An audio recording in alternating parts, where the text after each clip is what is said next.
스가랴 3장 8절 그리고 마가복음 10장 43절에서 45절 말씀.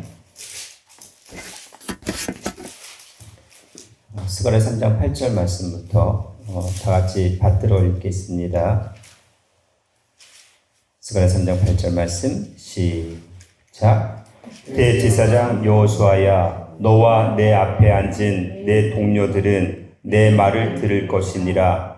이들은 예표의 사람이라. 내가 내 종 순을 나게 하리라. 마가복음 10장 43절에서 45절까지 말씀입니다. 같이 받들어 있습니다. 시작. 너희 중에는 그렇지 아니하니 너희 중에 누구든지 크고자 하는 자는 너희를 섬기는 자가 되고, 너희 중에 누구든지 으뜸이 되고자 하는 자는 모든 사람의 종이 되어야 하리라. 인자에 온 것은 섬김을 받으려 함이 아니라 도리어 섬기려 하고 자기 목숨을 많은 사람의 대속물로 주려 함이니라. 이는 하나님의 말씀이니라. 아멘. 오늘은 마가복음과 내 종 순, 마가복음과 내 종 순이라는 제목으로 말씀을 상고합니다.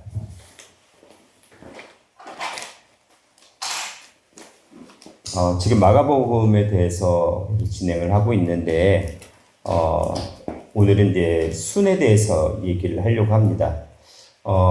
마가복음은 종의 복음이기도 하고요. 그리고 곧 복음이기도 하고요. 짐승으로 따지자면은 소의 복음이지요. 근데 종이라는 개념을 일단은 순이라는 개념으로 먼저 말씀을 하신 게 스가랴 선지자를 통해서 일단 예언을 하셨기 때문에 스가랴 선지자 예언의 말씀과 그리고 마가복음의 말씀을 통해서 이 내 종 순, 하나님께서 예언하신 내 종 순에 대해서 살펴보려고 합니다. 스가랴 선지자를 통해서 지금 메시아에 대해서 뭐라고 하시냐면 내 종 순이라고 하셨어요. 순이라고 하셨는데, 제가 마태복음에 대해서도 한번 얘기를 할 때 예언을 말씀을 드린 적이 있었잖아요. 이 히브리어로는 이 순위에 해당하는 것도 역시 체마흐라고 합니다. 체마흐라고 합니다. 체마흐라고 하는데 이것을 순 또는 싹 그리고 가지 또는 자라는 것이죠. 이런 걸로 지금 성경에서 많이 해석이 됐어요. 그래서 마태복음은 뭐라고 이 체마흐를 번역을 했을까요? 기억이 나실란지요? 마태복음은 다윗을 언급하시면서 다윗에게서 뭐가 난다? 한 의로운 가지라고 했어요. 한 의로운 가지가 날 것이다. 근데 그 의로운 가지라는 건 표면적으로는 후손을 얘기하지만 본질적으로는 뿌리다라는 말씀을 드렸어요. 그리고 이제 오늘 두 번째가 마가죠. 마가복음은 지금 내 종, 하나님의 종 순이라고 말씀을 하셨어요. 하나님의 종 순이라고 말씀을 하셨죠. 세 번째가 이제 누가복음은 뭐라고 예언을 했냐면 여기도 순이라는 말을 쓰는데 순이라는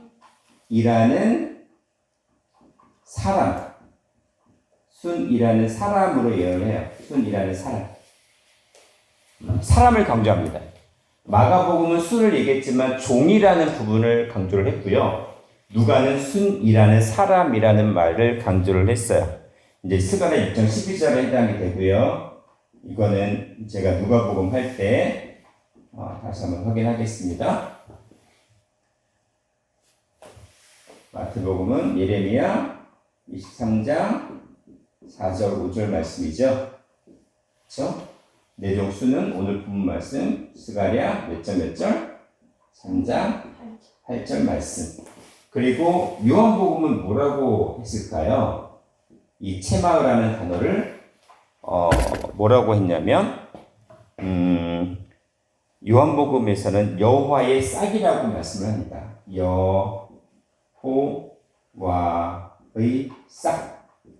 똑같은 체마라는 단어인데 싹이라는 말로 번역을 했습니다. 이사야 4장 2절 말씀입니다.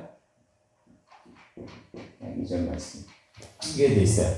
그러니까 똑같은 체마라는 단어인데 예레미야에서는 한 의로운 가지라고 하면서 마태복음의 어떤 왕으로서의 그 족보를 이야기하고 있고, 그 다음에 스가랴 3장 8절에서는 내 종 종을 강조하면서 마가복음의 순종의 복음, 종의 복음을 강조를 하고 있습니다. 그리고 스가랴 6장 21절에서는 순이라는 사람, 인자를 강조를 하면서 뭘 얘기해요? 그 사람으로 이 땅에 오시는 영광의 왕이시고 창조주이시지만 이 땅의 인카네이션, 성육신 하신 그 사람을 강조하는 게 누가복음입니다. 그리고 여호와의 싹이라고 이사야 4장 2절에 말씀을 했는데, 이거는 여호와라는 그 창조주를 강조해요. 그래서 땅이 아니라 하늘에 속하신, 하늘에 계신 하나님 아버지라는 것을 강조하는 것이 바로 요한복음입니다. 그래서 이렇게 지금 정리가 되고 있어요. 그래서 여기서 체마흐라는 말씀 자체가 이게 순위인데, 여기서 순이라고 했는데, 마가복음에 순이라고 했는데, 여기서는 지금 종이라는 입장에서 이 순을 말씀을 하고 있고, 이 종은 바로 마가복음, 곧복음이고 또 소복음인 마가복음에서 강조하는 내용입니다. 마가복음은 족보가 있다 없다? 족보가 없어요. 왜? 종으로 오셨기 때문에 왕으로서의 어떤 족보를 강조할 필요가 없습니다. 그래서 족보가 없이 그냥 곧복음이에요. 그냥 예수님의 사역에 대해서 복음, 예수 그리스도의 어떤 복음에 대한 시작으로 알리게 됩니다. 그 시작을 하게 되어 예수님의 사역을 강조합니다. 예수님의 십자가 사건을 강조하는 게 바로 마가복음입니다. 자, 그러면 우리가 종이라는 말을 잠깐 살펴봐야 되겠는데, 종이 뭘까요? 종이 무엇일까요? 부려지는 사람. 뭐 부리는 사람이 맞죠. 그러니까 이 종이라는 말 자체가 에베드라고 해요. 에베드라고 합니다. 에베드라고 하는데 이거는 히브리어 동사 아바드에서 왔어요.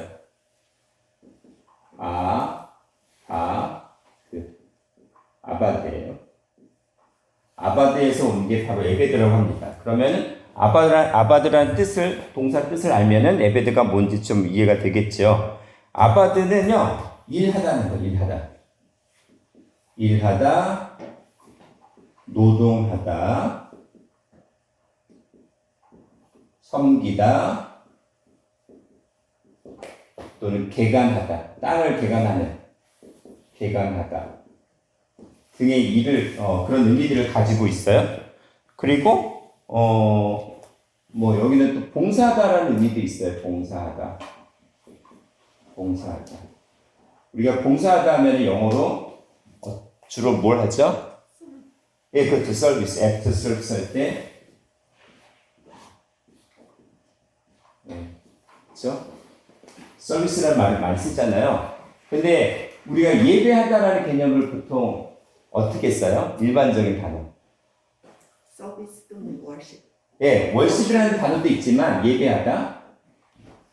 예배하다라는 의미가 월십이라는 단어를 주로 쓰지만 일반적인 언어로는 서비스도 예배하다라는 의미로 사용이 됩니다. 그렇죠? 그러니까 우리가 종이라고 생각하면 일반적인 의미에서 종을 생각하면요, 그냥 뭐 부리는 사람, 노동하는 사람, 일하는 사람 정도로 생각할 수 있는데 이게 성경적인 의미에서는 예배하다의 의미로 같이 확장이 돼야 돼요. 예배하다는 건 하나님을 섬기고 하나님을 찬양하는 일입니다. 하나님을 아는 일입니다. 그것이 바로 종으로서의 사명을 가지고 있는데, 따라서 종이란 개념, 성경에서 말씀하시는 종이라는 개념은 하나님을 섬기고 예배하는 자, 예배 또는 드리는 자, 하나님을 섬기고 예배 드리는 자가 본질적인 의미예요. 본질적인 의미의 종이라는 개념입니다. 또는 하나님을 섬기고 예배를 드린다는 것은 하나님의 말씀을 뭐 하는 자일까요? 예, 일단 듣는 거죠. 듣고 듣고 깨닫고 아는 거예요. 깨닫고 아는 자예요. 이렇게 되면 어떻게 돼요? 깨닫고 알고 그냥 그러고 끝나는 게 아니라 뭐 하는 거죠? 일하는.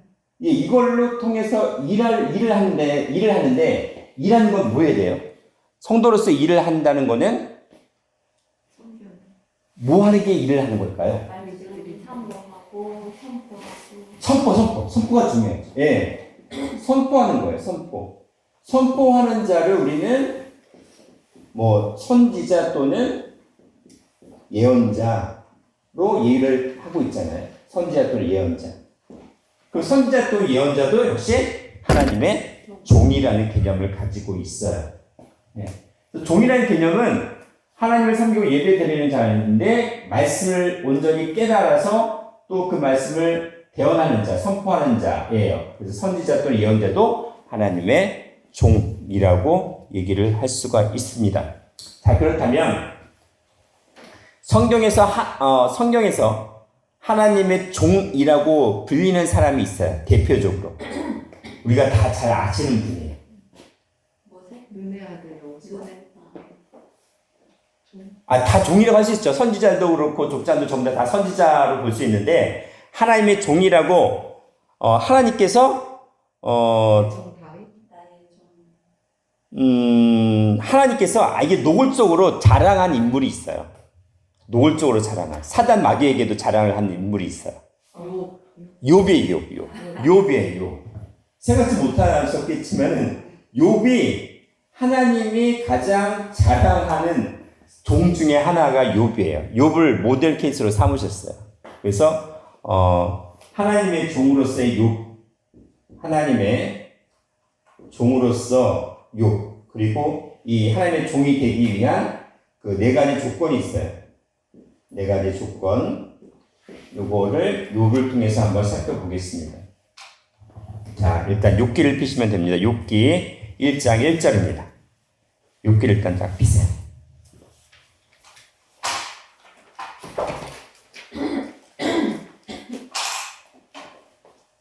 오늘은 전원님부터 부탁드리겠습니다. 욥기 1장 1절.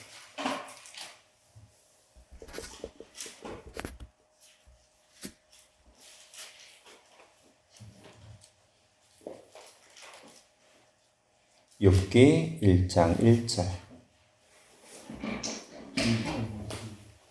루스 땅에 욥이라 이름하는 사람이 있었는데 그 사람은 순전하고 정직하여 하나님을 경외하는 악에서 떠나는 자다. 네. 동방의 우스 땅에 누구라는 사람이 있었냐면 욥이라는 사람이 있었어요. 근데 그 욥이라는 사람은 어떻다고요? 순전. 정직. 순전하고 정직하고 하나님을 경외하는 자고 악에서 떠난 자. 네 가지를 얘기했죠. 네 가지를 얘기했어요. 그 다음에 욥기 1장 6절에서 8절입니다. 권사님. 6절에서 8절. 욥기 1장 6절 말씀. 하루는 하나님의 아들들이 와서 여호와 앞에 섰고 사단도 그들 가운데에 왔는지라. 여호와께서 사단에게 이르시되 내가 어디서 왔느냐. 사단이 여호와께 대답하여 가로되 땅에 두루 돌아 여기저기 다녀왔나이다. 여호와께서 사단에게 이르시되 내가 내 종 욥을 유의하여 보았느냐. 그와 같이 순전하고 정직하여 하나님을 경외하며 악에서 떠난 자가 세상에 없느니라. 네, 뭐라고 했었냐면 지금 욥에 대해서 순전하고 정직하고 하나님을 경외하고 악에서 떠난 자라고 얘기하면서 누구라고 칭하셨어요? 나의 친구? 내 종이라고 했어요. 내 종. 하나님의 종. 내 종이라고 했어요. 내 종. 종을 얘기하시면서 순전, 정직, 경애, 한 경애, 악에서 떠난 자. 그러면 하나님의 종이 되기 위한 몇 가지? 네 가지를 얘기하신 거예요. 네 가지를. 누구에게 자랑하신 거예요, 이거를? 사단 마귀에게 자랑을 하셨어요. 그러면 사단 마귀가 가만히 있겠어요? 네? 그때부터 욥을 이제 괴롭히기 시작합니다. 자녀들 죽이고, 재산 다 잃고, 또 부인도 떠나고, 그 종기까지 나게 만드는 상황이 일어나죠. 근데 중요한 건 하나님께서 사단 마귀에 자랑하는 게 이걸로 끝나지 않아요. 욥기 2장에도 보세요. 욥기 2장 1절부터 3절.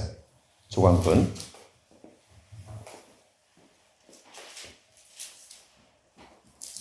또 하루는 하나님의 아들들이 와서 여호와 앞에 서고 사단도 그들 가운데 와서 여호와 앞에 서니 여호와께서 사단에게 이르시되 내가 어디서 왔느냐 사단이 여호와께 대답하여 가로되 땅의 주를 돌아 여기저기 다녀왔나이다. 여호와께서 사단에게 이르시되 내가 내 종 욥을 유의하여 보았느냐 그와 같이 순전하고 정직하여 하나님을 경외하며 악에서 떠난 자가 세상에 없느니라. 내가 나를 격동하여 깨달 없이 그를 치게 하였어도 그가 오히려 자기의 순전을 지켜내니라. 네. 하나님을 격동했어요, 사단 마귀들이. 그래가지고 욥을 치게 만든 거예요. 까닭 없이, 이유 없이. 그렇게 했음에도 불구하고 자기의 순전을 지켰다, 굳게 지켰다라고 말씀하십니다. 그러면 여기 순전만 지킨 게 아니고 순전, 정직, 하나님이 경외하는 것, 악에서 떠나는 것을 끝까지 지켰다는 얘기를 하시는 거죠. 그래서 지금 순전, 정직, 경외, 악에서 떠난 자라고 얘기하시면서 내 종, 하나님의 종이 되기 위한 네 가지 조건을 말씀하십니다. 그래서 이 네 가지 조건을 알아보면 하나님의 종이 되기 위한 어떤 성경의 또 하나님의 말씀의 의미를 우리는 조금이라도 짐작을 할 수 있을 거라 생각이 듭니다. 자, 그러면 첫 번째, 순전하다. 순전이 뭘까요? 순전하다. 순전이라는 그 형용사가 탐이라는 말이 있어요. 탐이에요. 탐이라는 말이 있는데 이 탐이라고 불리운 자가 성경에 많이 있을까요? 몇 명 없어요. 몇 명 없어요. 이 탐이라는 말은요, 완전한, 완벽한,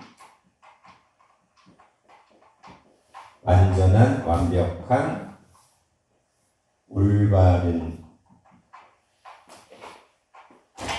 완전하고 완벽하고 올바르고요. 그리고 여기는 경건한,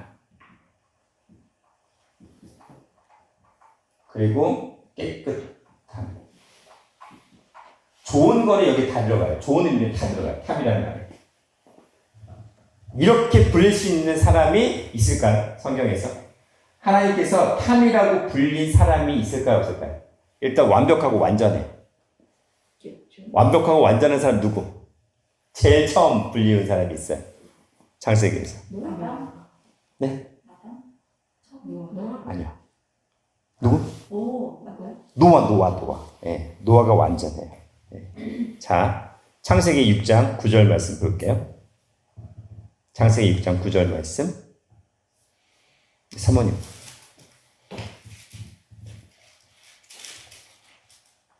창세기 6장 9절 노아의 사적은 이러하니라. 노아는 의인이요 당세의 완전한 자라. 그가 하나님과 동행하였으며. 네, 노아는 의인이다. 그리고 뭐 하는 자? 완전한 자다 하고 있어요. 완전한 자. 여기서 완전한 자라는 의미를 탐의 의미를 쓰고 있고, 그리고 이 탐의 그 명사형인 탐임이라는 말을 쓰고입니다. 탐임. 이게 완전한 자예요. 완전한 자. 탐 또는 탐임. 완전한 자예요. 노아가 그랬던 자예요. 근데 완전한 자라고 하면서 의인이라고 하셨고요. 그리고 완전한 자는 하나님과 어떤 자예요? 동행. 예, 의인이면서 하나님과 동행한 자였어요. 그렇죠? 의인이면서 동행한 자. 우리가 하나님의 종이 되기를 원한다는 기도를 많이 하지만 쉽지 않아요. 생각보다 쉽지 않아요. 어쨌든 그 말씀을 지금 하고 계시는 거니까. 자, 그러면 노아 있고 노아 다음에 또 누구? 엘리야. 엘리야? 읽고 갔죠? 읽고 갔죠? 아니 일단은 성경에서 완전한 자라고 불리운 사람만을 좀 찾아보는 거예요. 아브라함. 아브라함. 자, 아브라함이 완전했을까요? 아니요. 아니요. 그 일단 창세기 17장 1절 볼게요. 창세기 17장 1절.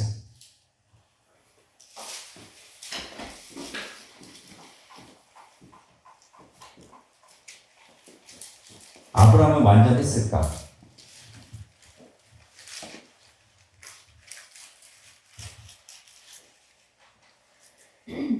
아브람이 99세 때 여호와께서 아브람에게 나타나서 그에게 이르시되 나는 전능한 하나님이라 너는 내 앞에서 행하여 완전하라. 네. 하나님께서 명령하십니다. 뭐 하라고요?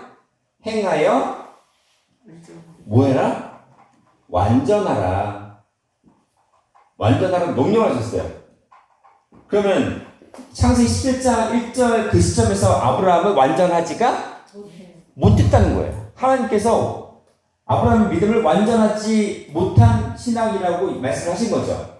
행하여 완전하다. 이 완전이라는 개념도 역시 탐 또는 탐임이라는 의미예요. 여기가 행하다라는 거는 그냥 행하는 게 아니라 히트 할라크라는 말을 써요. 히트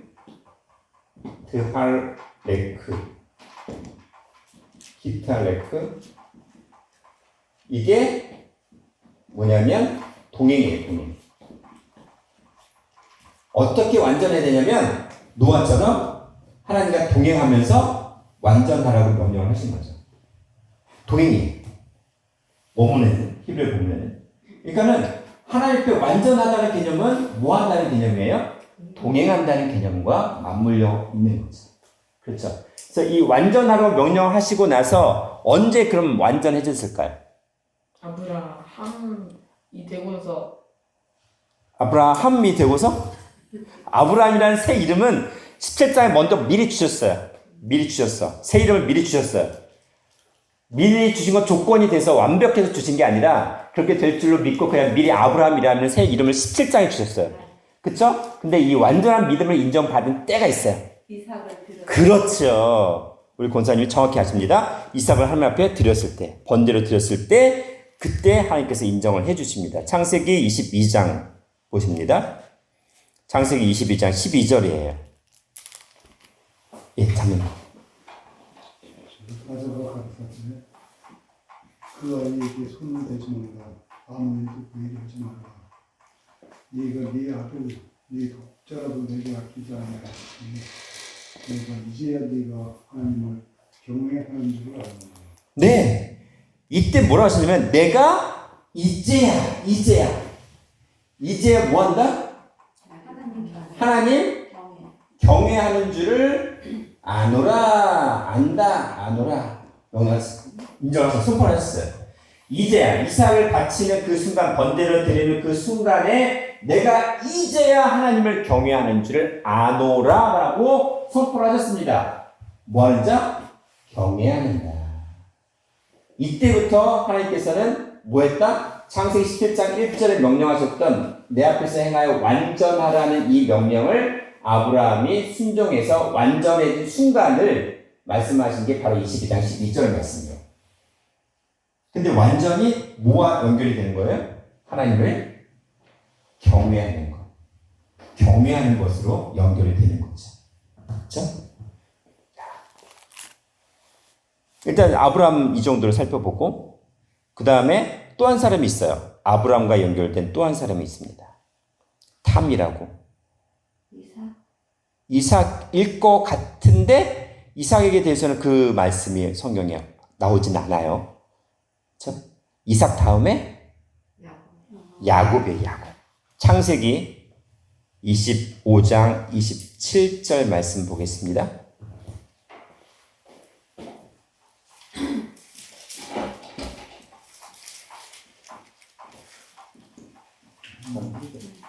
창세기 25장 27절.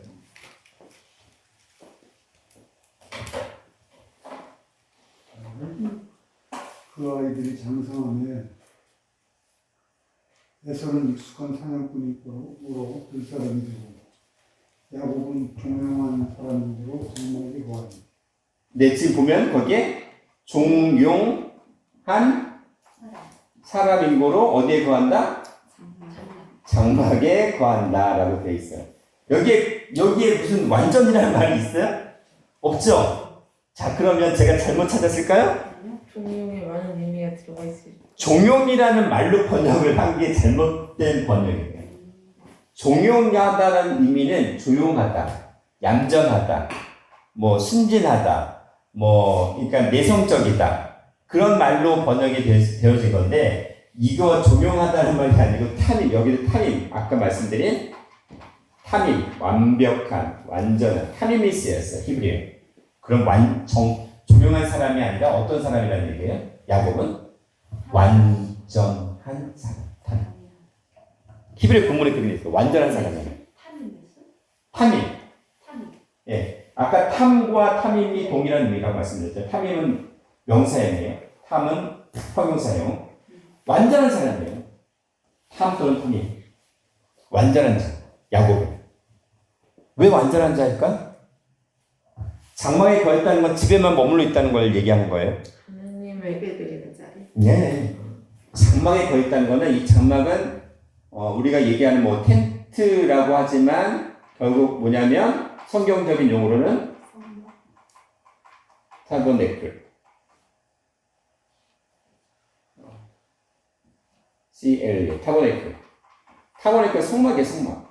성막이니까 뭐예요? 성전이죠. 하나님의 성전에 거하는 자.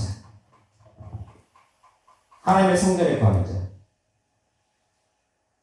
야곱은요, 그냥 조용한 사람을 얘기한 게 아니고, 어떤 자?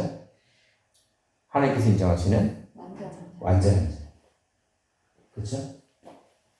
그리고, 그래서 야곱이 나중에 어떤 이름으로 불려요? 이스라엘. 이스라엘이라는 이름으로 불리잖아요. 승리자예요, 승리한 자. 그렇죠? 네. 이거예요.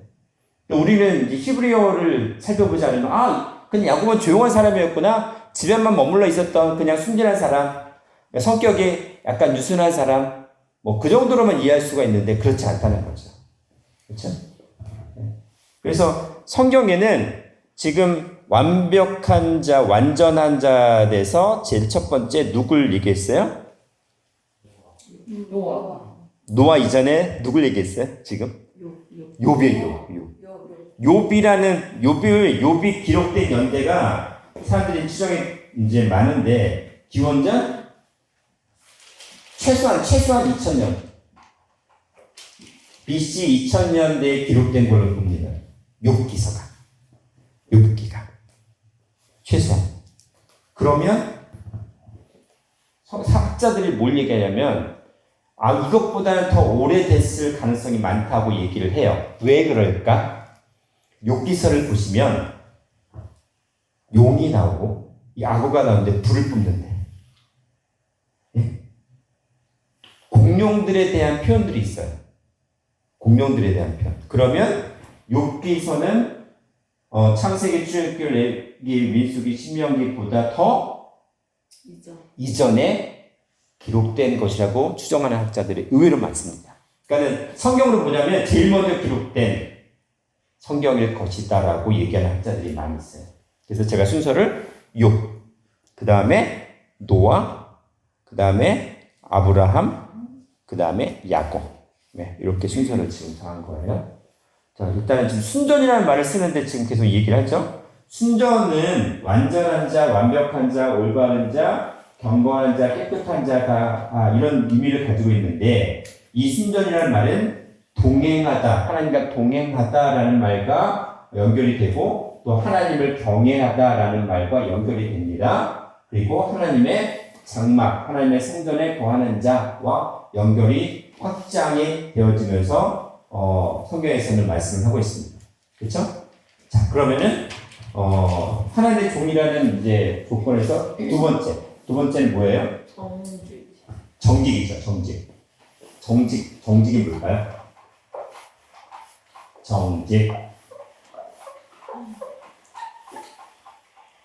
정직. 정직.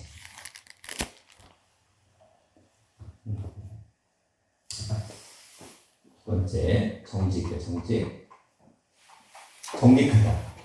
정직하다라는 거를 어떻게 이해를 하고 계세요? 일반적으로. 거짓이 양심적이다. 없는 거. 거짓이 없다. 네, 거짓이 없다. 양심이 있다. 네, 양심이 있다.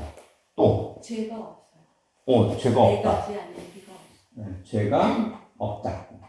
뭐 등등등 뭐 여러 가지 많은 의미로 얘기할 수가 있을 것 같아요. 정직은 얘기할 수 있어요. 이거 정직이란 말을 히브리어로 야샤르라고 해요. 야샤르.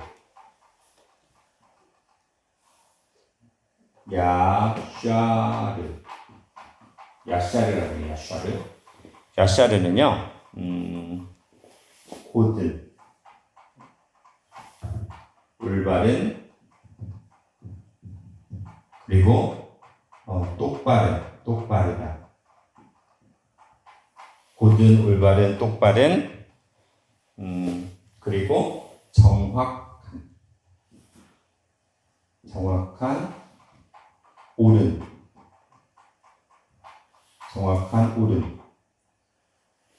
뭐 등등의 의미를 가지고 있어요. 그러면 선으로 얘기하자면 정직은 어떤 거예요? 꾸불이 아니고 그렇다고 이런 것도 아니고 그냥 쭉 직진이죠. 평평하게 직진이에요. 누구를 향해서 직진일까요? 하나님. 예, 하나님을 향한 또는 하나님의 말씀을 향해서 직선이에요. 뭐 꾸불꾸불 왔다 갔다 의심하거나 그런 것도 아니에요. 끝까지 가 그냥 뭐 세상적으로 무식하게 그냥 끝까지 가는 거예요. 끝까지 네, 직진하는 거죠. 자, 신명기 6장 18절 말씀 보십니다. 신명기 6장 18절. 신명기 6장 18절 말씀. 네. 여호와의 보시기에 정직하고 선량한 일을 행하라. 그리하면 내가 복을 얻고 여호와께서 내 열조에게 맹세하사 내 대적을 몰수히 내 앞에서 쫓아내리라 하신 아름다운 땅을 들어가서 얻으리니 여호와의 말씀과 같으리라. 네. 여호와 보시기에 정직하고 선량한 일을 행하라. 그리하면 내가 복을 얻으리라라고 하셨습니다. 누구 보시기에? 여호와 보시기에. 정직이라는 조건에 여호와 앞에서, 여호와 보시기에요. 사람 앞에서 아니에요. 사람이 생각하는 어떤 윤리적인 어떤 정직을 얘기하는 게 아니에요. 하나님 보시기에. 그럼 하나님 보시기에라는 거는 뭐냐면 하나님 앞에서 하나님의 말씀을 기준으로 봤을 때 정직하냐 정직하지 않느냐를 얘기하는 거죠. 근데 윤리적인 잣대로 보면 이 성경에 기록된 인물들 정직하다고 얘기할 수 있는 인물이 누구나 있을까요? 찾아보기가 어려워요. 힘들어요. 하나님 보시기에 정직이라는 개념은 죄를 지었다 할지라도 회개하고 하나님 앞에 또는 말씀 앞에 돌아올 수 있는 자여야 되는 거예요. 하나님 보시기에. 자, 그럼 그런 자가 대표적인 사람들이 있어요. 정직한 자의 대표적인 자가 있어요. 죄를 지었음에도 불구하고 회개하고 하나님 앞에 다시 돌아오는. 그래요. 다윗이에요. 다윗이 대표적인 인물이죠. 왕상. 열왕기상 15장 15절. 왕상 15장 5절 말씀. 조광군 왕상 15장 5절. 이는 다윗이 할 사람 우리아의 일 외에는 평생에 여호와 보시기에 정직히 행하고 자기에게 명하신 모든 일을 어기지 아니하였으리라. 네, 다윗을 얘기하시면서 다윗을 보시면서 뭐라고 하시냐면 다윗이 다 정직하게 했어. 근데 우리아 장군의 아내 밧세바를 취하고 우리아 장군을 죽인 사건이 있었잖아요. 그렇죠? 그 사건을 제하고는 하나님께서 다윗이 여호와 보시기에 정직했어요. 모든 일을 어기지 아니했어요. 평생에. 그렇죠? 다윗을 하나님께서 정직한 자라고 인정하신 대표적인 인물입니다. 근데 우리는 이렇게 하잖아요. 뭐 한 가지 실수를 했어. 그런데 한 가지 실수를 꺼내야 아니면 그냥 덮어줘요. 사람은 그러고요. 꺼내나? 하나님은요, 죄 지은 거에 대해서는 명시를 정확히 해요. 그리고 그 죄를 회개하게 만드세요. 그렇잖아요. 그냥 성경에 우리아의 일 외에는 이라고 했잖아요. 이거 빼도 상관이 없잖아요. 우리 인간을 생각하면. 근데 그 한 가지 일을 다 명시하셔서 그 죄를 회개하고 심판받게 하시는 거죠. 그 외에는 평생에 여호와 보시기에 정직히 행했다라고 말씀을 하십니다. 이렇게 해서 하나님 보시기에 정직이라고 했어요. 성경에 그래서 우리가 생각하는 정직이라는 개념이 아니라 하나님 보시기에 정직하다라는 개념을 다 얘기합니다. 자, 왕상을 폈으니까 거기 11절도 읽어봐 줄래요, 조광군이? 왕상 15장 11절. 아사가 그 조상 다윗같이 여호와 보시기에 정직하게 행하여. 예, 아사왕 역시도 누구 보기에? 여호와 보시기에 정직하게 했어요. 여호와 보시기에. 그 다음에 22장도 찾아봐줘요, 조광군이. 왕상 22장 43절.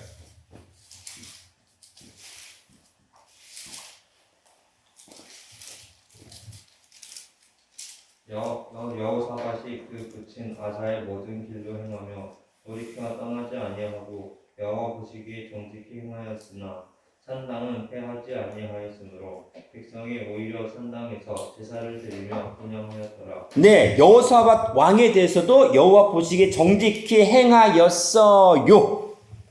근데 여기서 끝나지 않아요? 근데 산당은 패하지 않았어요. 산당 우상숭배하게 만드는 곳이거든요. 그걸 패하지 않았다는 거죠. 그렇죠? 안 한 거는 안 한 걸 정확하게 지적을 하시죠.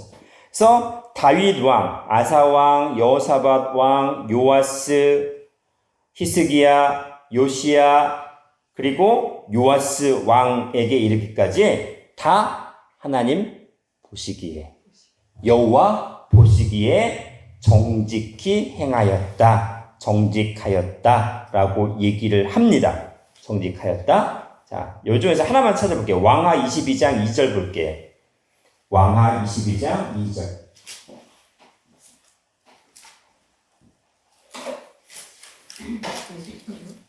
예, 사모님.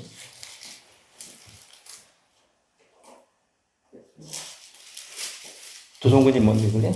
요시야가 여호와 보시기에 정직히 행하여 그 조상 다윗의 모든 길로 행하였고 좌우로 치우치지 아니하였더라. 네, 여호와 보시기에 정직하게 했어요. 근데 여호와 보시기에 정직하게 한 게 뭐예요? 좌우로 치우치지 않았어요. 그러니까는 뭐냐면 우리가 이렇게 길을 가다가 어떻게 돼요? 이리 보고 저리 보고 이리 보고 저리 보고 이리 보고 저리 보고 이리 그냥 헤매다 가잖아요. 광야생활 하잖아요. 근데 지금 요시야 왕은 어떻게 하는 거예요?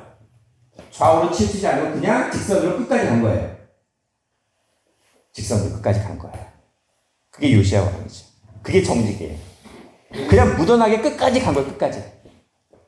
눈치 보지 않았습니다. 사람 눈치 보지 않고 이 세상을 눈치 보지 아니하고 그냥 하나님만 보고 끝까지 일직선이에요. 일직선. 그게 정직입니다. 단순해요. 오히려 단순해요. 그 정직을 말씀하고 있는 거죠. 그게 하나님의 종이 되기 위한 두 번째 조건입니다. 첫 번째가 순전, 두 번째가 정직이에요. 자, 세 번째는 뭘까요?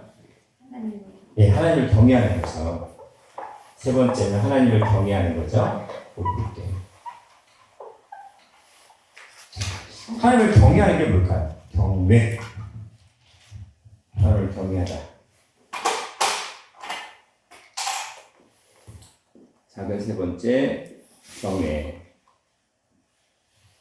경외하다. 뭐 경외라는 것도 여러 가지를 많이 할 수가 있는데 일단 경외하다는 말을 뭐냐면 야레라고 합니다. 야레. 야레라고 해요. 야레. 경외하다. 경외라는 얘기인데 이건 두려워하는 겁니다. 또 무서워하기도 하고 두려워하기도 하고 경외라는 말을 거꾸로 그냥 외경이라다. 외경. 뭐 외경하다라는 말로 바꿔서 표현도 하기도 해요. 외경하다. 외경하다. 자, 창세기 22장 12절 아까 읽었잖아요. 일단 찾지 않을게요. 내가 이제야 누구를 경외하는 줄 아노라? 아브라함에 대해서? 하나님을 경외하는 예, 하나님을 경외하는 줄 아노라. 거기 경외 나왔잖아요. 경외. 그쵸? 창세기 22장 2절에 내가 이제 하나님을 경외하는 줄 안다. 경외. 여기 나왔어요. 이건 아브라함에 대해서. 이거는 아까 창세기 17장 1절에서 내 앞에서 행하여 뭐하라? 완전. 예, 행하여 완전하라 라고 했습니다. 이 행하여는 동행을 말씀하신 거죠. 그렇다면 이 경외는 결국 뭐예요?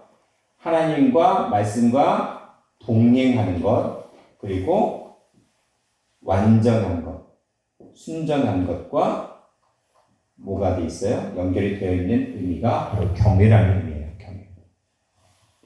경외라는 거는요, 말씀 따로 나 따로가 아니라 결국 뭐 한다는 거예요? 동행이니까 말씀과 하나가 되는 거죠. 요한복음 10장 30절에 나는 누구와 하나다? 나는 아버지와 하나다. 동행은요, 한순간이라도 떨어져 있는 게 아니라 그냥 하나예요. 하나. 예수님께서 나와 아버지는 하나다라고 얘기하셨어요. 그리고 고전 6장 17절에서 뭐라고 하셨어요? 주와 주와 합한 자는 뭐다? 합한 자는 한 영이다. 하나의 영. 한 영이에요. 하나의 영이에요. 그러니까 아버지의 말씀은 영이라고 하셨잖아요. 아버지의 말씀과 하나가 되는 게 바로 하나예요. 즉 아버지와 하나가 되는 게 한 영이기 때문에 그게 바로 동행이죠. 하나가 되는 게 바로 동행이에요. 이게 동행이거든요. 그러니까 말씀과 하나가 되다 보니까 그러면 말씀과 하나가 됐으면 말씀을 내가 무시하는 게 아니라 뭐예요? 늘 모시고 사는 거죠. 말씀을 늘 깨닫고 말씀을 늘 두려워하고 모시고 사는 거예요. 이게 동행이에요. 그렇게 하다 보면 어떻게 되는 거죠? 이게 완전한 자가 되는 거예요. 완전하다. 그게 완전한 자라는 거예요. 창세기 42장 18절도 볼게요. 아까 요셉 얘기가 나와서 그것 좀 찾아보려고 해요. 창세기 42장 18절.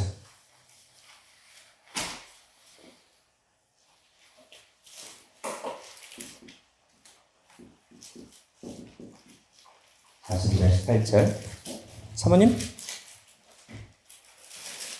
창세기 42장 18절. 네. 3일 만에 요셉이 그들에게 이르되 나는 하나님을 경외하노니 너희는 이같이 하여 생명을 보존하라. 네. 요셉이 말합니다. 나는 하나님을 경외하는 사람이에요.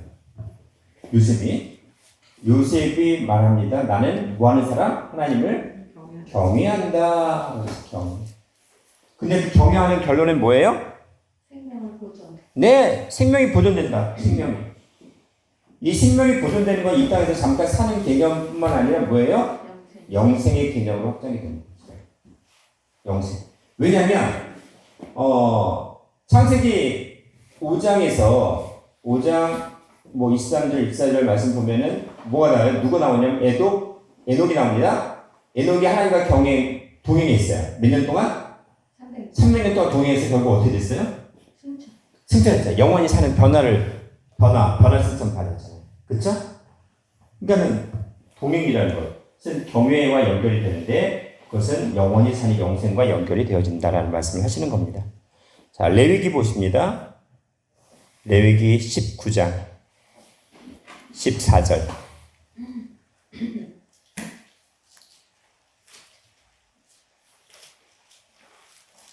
레위기 19장 14절. 장로님 부탁드리겠습니다.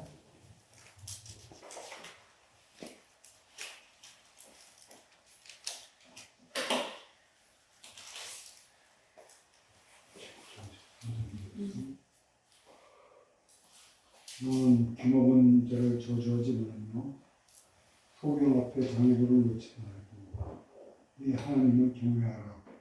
나는 여호와니라. 네, 내 하나님을 경외하라. 나는 여호와니라. 근데 이 경외 속에는 귀먹은 자를 저주하지 말고 소경 앞에 장애물을 놓지 말래요. 무슨 말이에요? 하나님을 경외하는 사람은요, 이 땅에 아무리 신체가 불편한 사람이든 귀먹은 자라 할지라도 그런 사람들을 멸시하거나 낮게 보지 않는다는 거죠. 하나님을 경외하는 사람은 이 땅에 동료인 같이 이 땅에 살아가는 모든 사람에 대해서 똑같이 하나님을 경외하는 마음으로 뭐 하라는 거예요?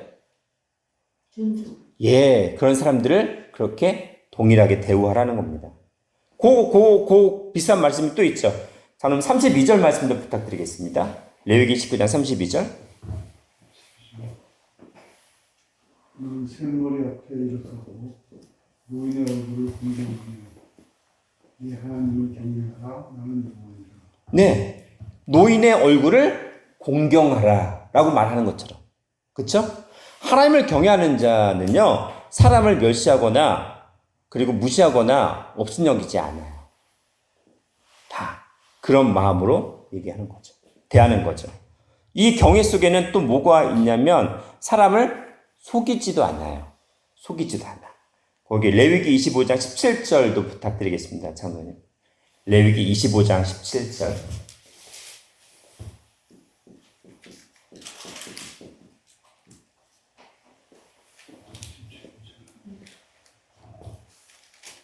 너는 서로 속이지 말고 너희의 하나님을 경외하라. 나는 너희 하나님 여호와니라. 네, 서로 속이지 말래요. 하나님을 경외하는 자는 속이지 않아요.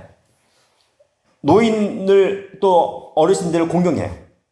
그리고 귀먹은 자 저주하지 않아요. 소경 앞에 장애물을 놔요. 소경 앞에 장애물을 놓는다는 건 뭐예요? 불리하게 만드는.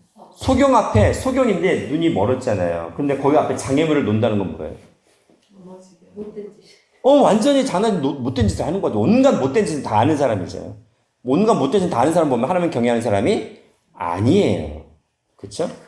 경외라는 말을 우리가 어렵게 생각을 할 수 있는데 우리가 보면 오히려 일반적인 것들이야 다 그런 얘기를 하는 거죠. 이 정도로 경외를 정리하고, 네 번째는 뭡니까? 하나님의 종이 되기 위한 네 번째 조건은, 네 번째 조건, 악에서 떠나자. 악에서, 예, 악에서 떠난 자, 악에서 떠났다라고 말씀하시죠. 악에서. 그렇죠? 네 번째는 악에서 떠난 자. 악에서 떠난 자가 네 번째 조건이에요. 악이 뭘까요? 악. 히브리어로 악이라는 말은 라라는 말이 있어요. 라가 악이에요. 라가 악인데 이 악이 어디에 제일 먼저 언급이 될까요? 제일 먼저 언급된 악. 창세기 1장 1장? 3장? 선악과가 어디 나와요? 창세기 2장에 창세기 2장부터 언급이 되잖아요. 그렇죠? 선악을 알게 하는 나무에서 그 악이요, 이 라라는 히브리어를 쓰고 있어요. 예, 선악이에요. 자, 그러면 악에서 떠난 자라는 거는 뭘 택한 자예요, 결국? 그렇죠, 선을 택한 자예요. 선을 택한 자. 악에서 떠났다라는 건 선을 택했다라는 말을 하는 거죠. 그러면 악한 자가 아니라 선한 자라고 얘기할 수가 있죠. 그렇죠? 자, 그러면 떠나다라는 걸 좀 잠깐 볼게요. 떠나다라는 말은 수르라고 해요. 수르 이렇게 쓰거나 또는 수르 이렇게 써요. 똑같이 수르라고 발음을 해요. 수르라고 하는데, 떠나다는 건 뭐냐면 뭘까요? 떠나다. 그렇죠. 멀리하다. 멀리하다는 거는 뭘까요? 그럼 악을 멀리하는데, 멀리만 하면 되나요? 멀리하다? 미워하는 그렇죠. 미워하는 것도 돼요. 미워. 또 악과 구별되는 거. 뭐 구별되다? 그것도 맞죠. 구별되다.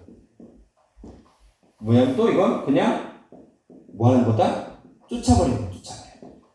쫓아버린다. 그리고 제거하다. 악을 제거하다. 악을 쫓아버리다. 또는 뭐 될까요? 악을 멸망시키다. 이런 의미예요. 그게 떠나는 겁니다. 그러면 내 안에서 악을 완전히 어떻게 하는 거예요? 쫓아버리고 제거하는 게 바로 떠나는 겁니다. 그러면 악에서 떠나는 건 선을 택하는 거라고 말씀을 드렸잖아요. 자, 시편 37편 27절 보십니다. 시편 37편 27절.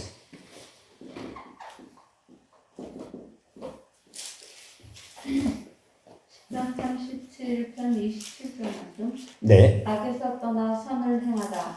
그리하면 영영히 거하리니. 네. 악에서 떠나 뭘 택하라? 뭘 행하라? 선을 행하라. 그리하면 뭐 한다? 영영이 거한다. 영영이 거한다는 무슨 의미일까요? 영생이에요. 그러니까 뭐냐면 악을 제거하고 선을 택해. 그러면 뭐하게 되는 거예요? 영생하는 거예요. 이건 아까 창세기에서 얘기했던 것처럼 악을 알게 한다고 했잖아요. 선악을 알게 하는 나무잖아요.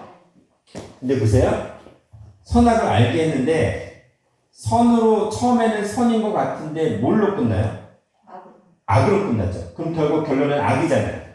그러면 선이 악에게 잡혀 먹은 거죠. 근데 우리는 뭐 해야 돼요? 선으로 악을 잡아 먹어야 되는 거예요. 그러니까 우리가 쫓아낸다, 제거한다는 건 뭐냐면 선을 택해야 악을 없앨 수 있는데 선이 뭔지 악이 뭔지를 모르면 못해요. 그냥 잡혀 먹히는 거예요. 구별하고 분별해야 악을 버리고 선을 택할 수 있는데 그러지 못하기 때문에 선악을 알게 하는 나무는 뭐냐면 결국 악으로 끝난다. 악으로 끝나면 이거는 영벌로 끝나는 거예요. 영생이 아니라 영벌. 영원한 심판을 받는 거죠. 선을 택하라는 거예요. 선을 택하라. 악을 버리고 선을 택하라. 그러면 뭐 하겠다? 영생하겠다. 영영이 거한다. 라는 말씀으로 명령하십니다. 잠언서 보십니다. 잠언서 4장 27절. 잠언서 4장 27절.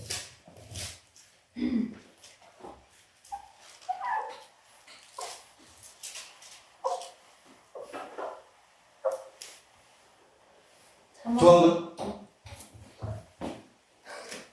권사님 읽어주세요. 잠언서 4장 27절 말씀. 우편으로나 좌편으로나 치우치지 말고 내 발을 악에서 떠나게 하라. 네, 우편으로나 좌편으로나 치우치지 말고 내 발을 어디서 떠나라?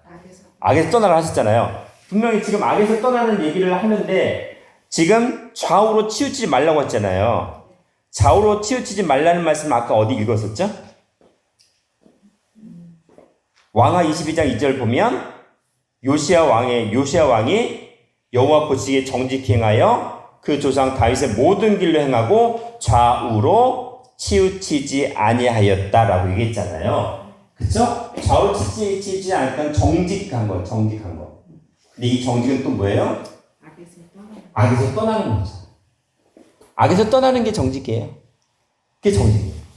지금 우리는 지금 순전하고 그리고 정직하고 악에서 떠나, 그 다음에 뭐예요? 완전한 자, 악에서 떠난 걸 얘기하는 전부 다 하나로 연결돼 있어요. 결국에는 또. 그쵸? 잠언서 16장 6절 말씀 보십니다. 잠언서 16장 6절.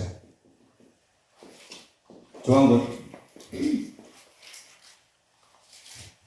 인자와 진리로 인하여 죄악이 속하게 되고 여호와를 정의함으로 인하여 악에서 떠나게 되느니라. 네, 여기서도 악에서 떠나는 거를 뭘로 얘기해요?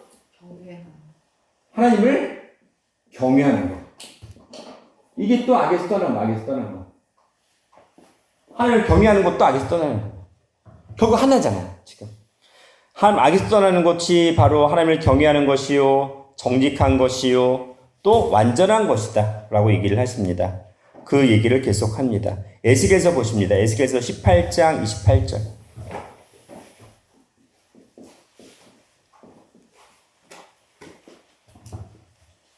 에스겔 18장 28절.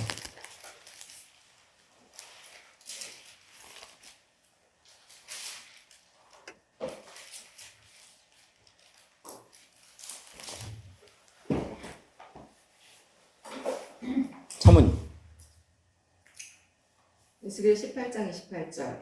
그가 스스로 헤아리고 그 행한 모든 죄악에서 돌이켜 떠났으니 정령 살고 죽지 아니하리라. 네, 죄악에서 돌이키는 것이 무엇입니까? 영생. 영생이라는 얘기를 하시는 거죠. 그렇죠? 결국 전 모든 것은 다 영생으로 연결이 됩니다.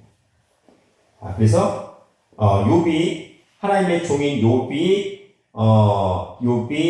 대해서 하나님께서 자랑을 하십니다. 하나님의 종인데 그 하나님의 종이 되기 위한 네 가지 조건을 말씀하셨어요. 뭐예요? 첫 번째?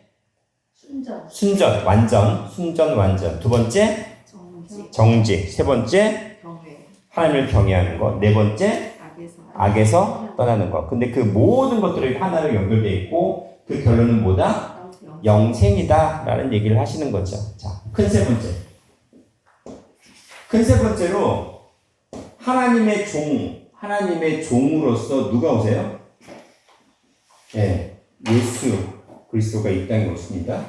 예수 그리스도가 이 땅에 오셔서 하나님의 종이 결론적으로 어디까지 가는지에 대해서 또 말씀을 하십니다. 하나님의 종이. 자, 마가복음 10장 보십니다. 오늘 본문이죠. 마가복음 10장 43절에서 45절.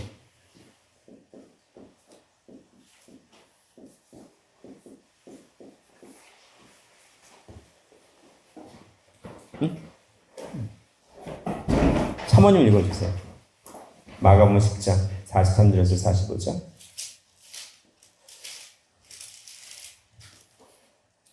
마가복음 10장 42절에서 43절에서 43절.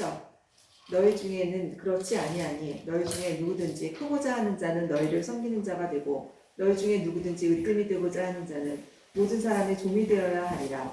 인자에 온 것은 섬김을 받으려 함이 아니라 도리어 섬기려 하고 자기 목숨을 많은 사람의 대속물로 주려 함이니라. 네, 지금 예수님께서 말씀하시는데 예수님의 종으로서 어떤 존재가 되어야 되는지를 말씀을 해주고 계세요. 그래서 너희 중에 으뜸이 되고자 하는 자, 크고자 하는 자는 뭐 하는 자가 되어야 된다? 첫 번째? 모든 사람의 종이 되어야 하리라.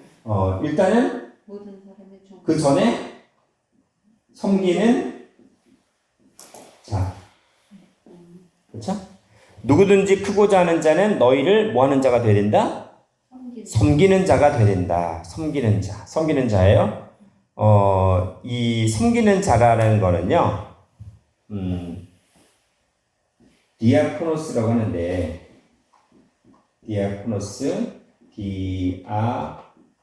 디아코노스라고 하는데요, 명령을 뭐 하는 자일까요? 명령을 이해하는. 수행 또는 이행하는 자. 이행하는 자. 명령을 이행하는 자입니다. 수행하는 자입니다. 그럼 어떤 명령을 수행하고 이행하는 자일까요? 하나님의 말씀이라는 명령을 그대로 뭐 하는 자? 이행하는 자예요. 그대로 행하는 자예요. 그게 디아코니스예요. 우리가 섬긴다고 할 때 뭐냐면, 뭐 여러 가지 인간적인 의미로 해석을 할 수 있지만, 성경에서 말씀하시는 섬긴다라는 기본적인 개념은 명령을, 즉 하나님의 말씀이라는 명령을 그대로 수행하는 자, 그대로 말씀대로 살아가는 자가 바로 섬기는 자입니다. 자, 그러면 명령은 무엇일까? 하나님의 명령은 요한복음 12장 50절. 요한복음 12장 50절.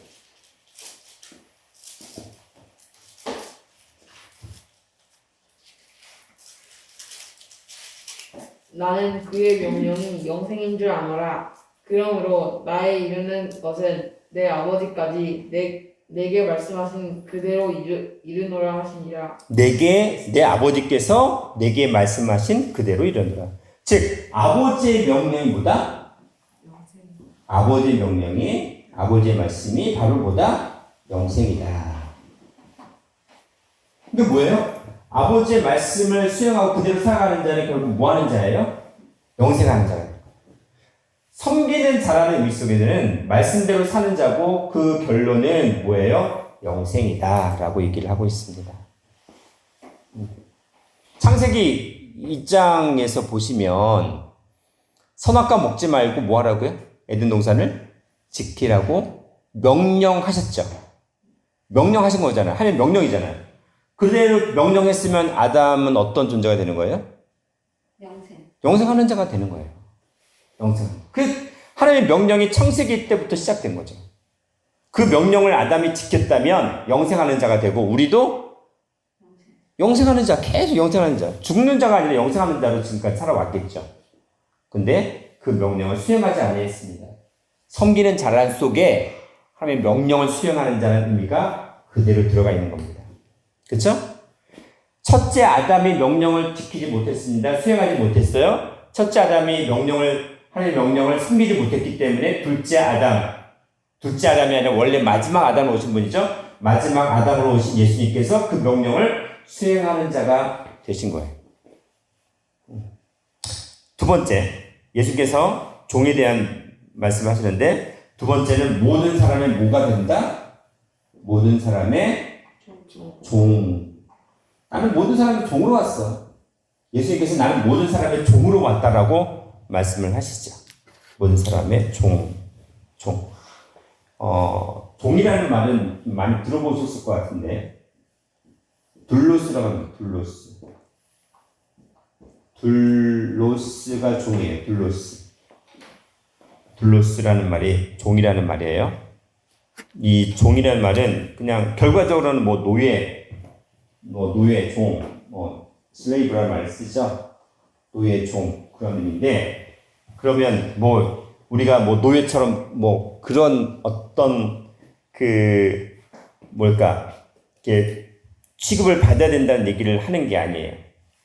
원래 이 둘로스라는 말은 데오라는 말에서 나왔는데 이거는 끈으로 묶는 거예요. 묶이는 거예요.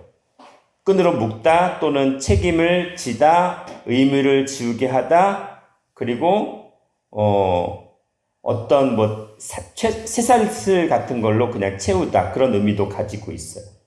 자, 그러면 종이라는 말은 본질적으로 어떤 의미를 가지고 있느냐? 에베소서 6장을 보십니다. 에베소서 6장 5절부터 7절입니다. 에베소서 6장 5절부터 7절.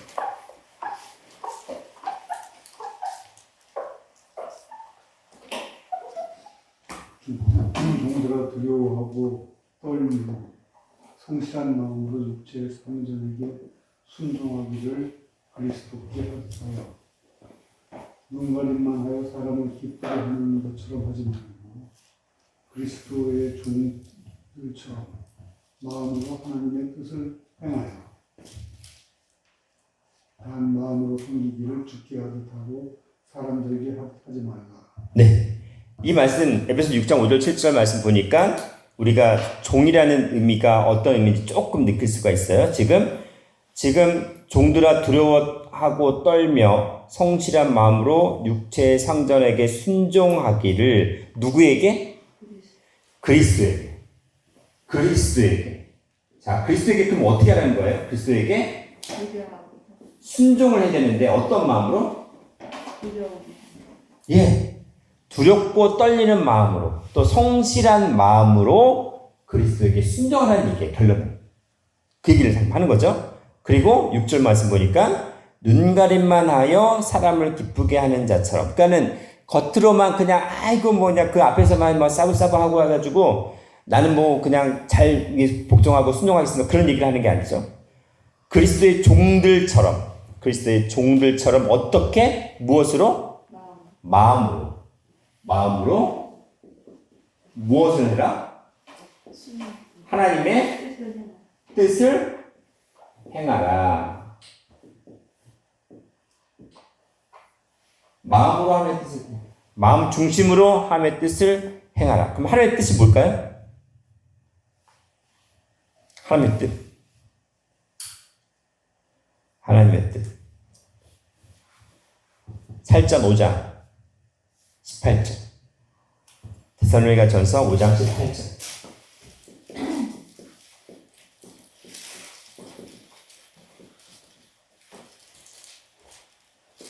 하나님의 뜻.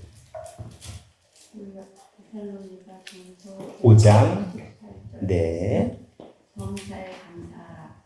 이는 그리스도 예수 안에서 너희를 향하신 하나님의 뜻이니라. 뭐래요? 범사에? 감사에 감사하는 게. 범사에 감사하라. 이것이 하나님의 뜻이에요. 너희를 향하신 하나님의 뜻이. 그럼 감사가 뭐예요? 감사로 제사 드리는 자. 어디 나와요? 시편? 감사로 제사를 드린다. 어디 나와요?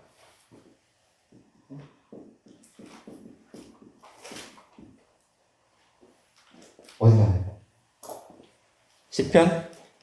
50편을 볼까요? 네. 50편 몇 절? 몇 편? 10편 23절. 예, 읽어주세요. 23절. 네. 감사로 제사를 드리는 자가 나를 영화롭게 하나니 그 행위를 옳게 하는 자에게 내가 하나님의 구원을 보이리라. 네. 범사에 감사하는 것이 하나님의 뜻이라고 했는데 그것은 뭐 하는 거예요? 제사를 드리는 거죠. 그러니까 하나님께 제사를 드리는 거죠. 그럼 제사를 드리는 거는 누가 제물이 되는 거예요? 제물. 제물은 내가 각자 자신이 나죠, 나. 네, 각자 자신. 나를 제물로 드리는 거죠. 나를 제물로 드려서 하나님 앞에 뭐 하는 제사? 기뻐하는, 하나님이 기뻐하시는 제사. 기뻐하시는 제사를 드리는 거죠. 이것이 바로 뭐예요? 예배. 제사를 드린다는 건 지금의 바로 예배. 나를 드리는 거야, 하나님 앞에. 그것이 뭐 하는 거예요? 범사에 감사하는 행위입니다. 감사라는 건요, 나 자신을 하나님 앞에 드리는 행위예요. 그게 바로 종이에요. 그게 바로 그리스도께 순종하는 거예요. 우리가 하나님의 뜻을, 마음으로 하나님의 뜻을 행한다는 것은 범사에 감사하는 건데, 그것은 바로 하나님께, 하나님이 기뻐하시는 제사를 드리는 겁니다. 누구를 제물로? 각자 나를 제물로. 그게 바로 예배 행위예요. 그게 감사고, 그게 제사고, 그게 하나님의 종이라는 겁니다. 순종하는 겁니다. 됐죠?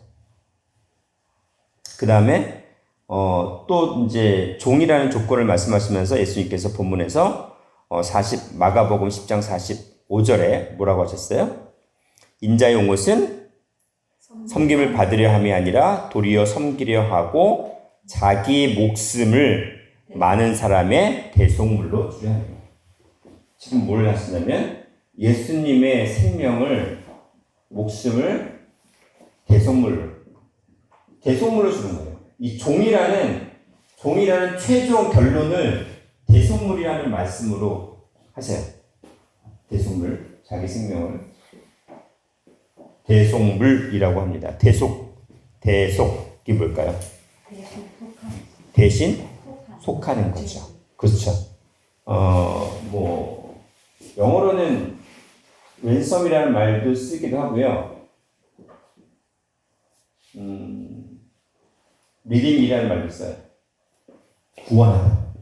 대속이라는 말은 구원하다라는 거죠. 뭐냐면 예수께서 대속물로 했다는 것은 기본적인 의미는 뭐냐면 노예가 있죠, 노예. 그러니까 종이나 노예를 뭐 하는 거예요?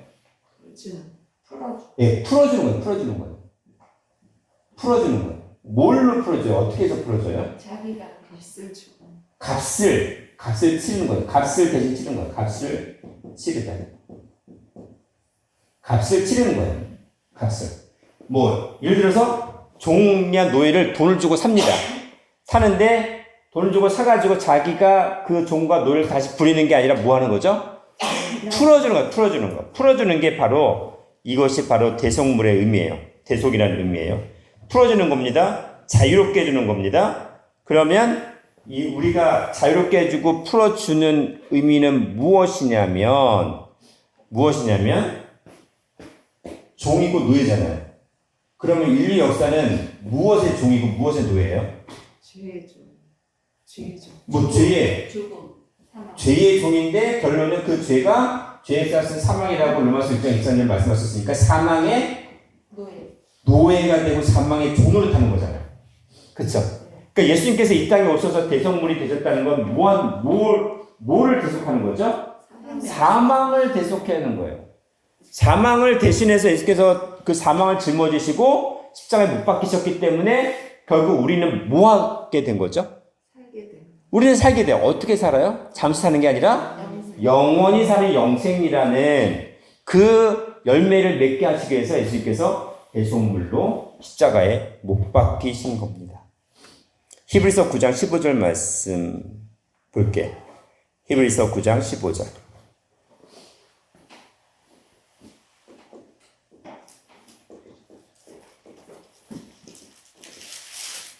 히브리서 9장 15절.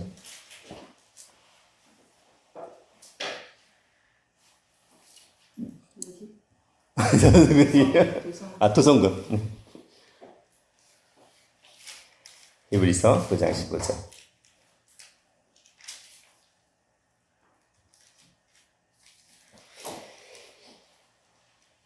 이를 인하여 그는 새 언약의 중보니 이는 첫 언약 때 범한 죄를 속하여 주려고 주구사 부르심을 입은 자로 하여금 영원한 기업의 약속을 얻게 하려 하심입니다. 네. 첫 언약 때가 뭐냐면 지금 새 언약과 첫 언약이 나오잖아요. 첫 언약은 구약의 율법이에요. 구약의 율법 때에 범한 죄를 속하시려고 주구사, 대속물로 죽으셨다는 거죠. 그래서 새 언약을 성취하신 거예요. 그 새 언약이 영원한 기업의 약속이다, 영생이다라는 말씀을 하시는 거죠. 자, 히브리서 9장 28절도 읽어줘요. 도성군이. 히브리서 9장 28절. 이와 같이 그리스도도 많은 사람의 죄를 담당하시려고 단번에 들이신 바 되셨고 구원에 이르게 하기 위하여 죄와 상관없이 자기를 바라는 자들에게 두 번째 나타나시리라. 네, 많은 사람의 죄를 담당하시려고 단번에 들이셨어요. 한 번에 그냥 들이셔서 대속물을 들이셔서 그 예수를 믿는 자에게 영원한 구원에 있게 하시겠다라고 하신 거죠. 자, 갈라디아서 1장 4절 말씀 보겠습니다. 장로님. 갈라디아서 1장 4절.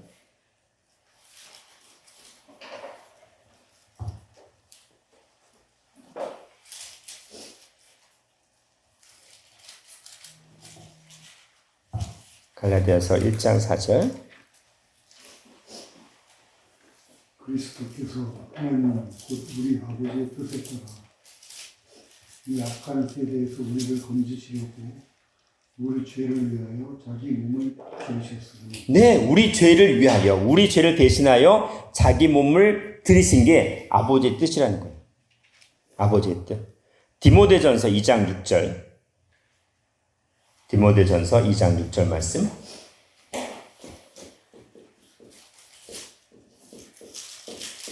디모데전서 2장 6절 네. 말씀. 그가 모든 사람을 위하여 자기를 속전하여 주셨으니 기약이 이르면 증거할 것이다. 네, 이 속전이란 말이 대신 돈을 지불한 거예요. 그 죄를 속하기 위해서.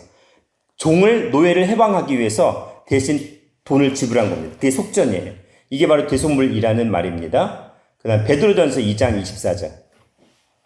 베드로전서 2장 24절. 조항문.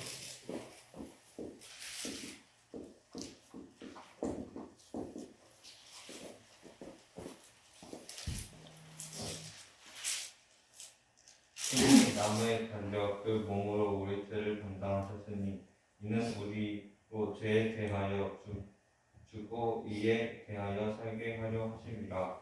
저가 채찍에 맞음으로 너희는 남을 얻었나니. 네, 친히 나무 십자가에 달려 그 몸으로 우리 죄를 담당하셨습니다. 대속물로 들이셨어요. 그래서 우리로 죄에 대하여는 죽고 의에 대하여는 살게 하려 함이라. 의가 뭐예요? 예수님이 나의 주인이 되는 것이 바로 의입니다. 그게 믿음이에요. 그래서 의에 대하여 살게 하셨다는 겁니다. 그것이 바로 종으로 이 땅에 오셔서 우리를 영원히 살리기 하시기 위한 대속물이라고 말씀을 하시는 겁니다. 자, 그러면 예수님께서 우리를 대신할 십자가를 지셨잖아요. 대속물이 되셨어요. 그럼 우리는 누구 거예요? 우리 삶은 내 거가 아니라 다 예수님 거예요. 아버지 거예요. 아버지 거. 고린도전서 6장 19절. 고린도전서 6장 19절 말씀. 사모님. 고린도전서 6장 19절. 너희 몸은 너희가 하나님께로부터 받아가 너희 가운데 계신 성령의 전인 줄을 알지 못하느냐? 너희는 너희의 것이 아니라. 네, 너희는 하나님 거지 너희 것이 아니라는 거예요. 하나님 거예요. 하나님 거. 우리는 누구 거? 하나님 거. 왜? 우리의 모든 생명을 대속하신 거예요. 그러니까 우리는 우리의 생명은 하나님 거예요. 갈라디아서 2장 20절. 갈라디아서 2장 20절. 도성군.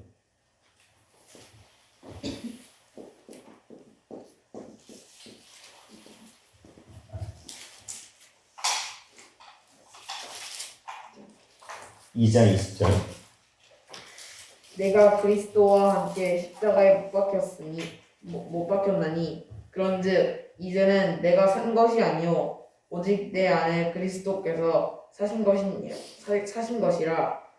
내가 육체 가운데 사는 것은 나를 사랑하사 나를 위하여 자기 몸을 버리신 하나님의 아들을 믿는 믿음 안에서 사는 것이다. 네, 우리는 하나님의 것이고 예수님의 것이기 때문에 이미 십자가에 못 박힌 존재예요. 그럼 우리는 죄가 다 죽었어요. 죄가 없기 때문에 영원히 사는 존재가 되는 겁니다. 그러면 내가 이제 사는 것은 누구를 위해서 사는 거예요? 뭐를 사는 거예요? 어떤 이유에서 사는 거예요? 예수 믿는 믿음 안에서. 네, 예수 믿는 믿음 안에서 사는 거예요. 이것이 바로 종의 삶입니다. 예수님께서 우리를 대속하셨어요. 우리는 하나님 것이 됐습니다. 그러면 우리는 하나님 것이 됐다는 그 삶의 믿음은 뭐 하는 거냐면 그 십자가를 뭐 해야 돼요? 십자가는 예수님 거가 아니라 이 십자가는 결국 누구 거가 돼야 돼요? 다시? 내 거 각자 나. 자기 십자가를 지는 삶을 살아야 되는 것이 바로 종의 모습이에요. 섬기는 자의 모습이에요. 자, 한 구절만 읽고 마무리하겠습니다. 마태복음 16장 24절.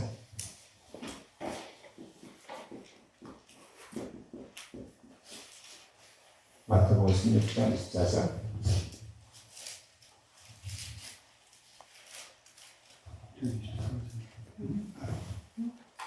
네, 장로님.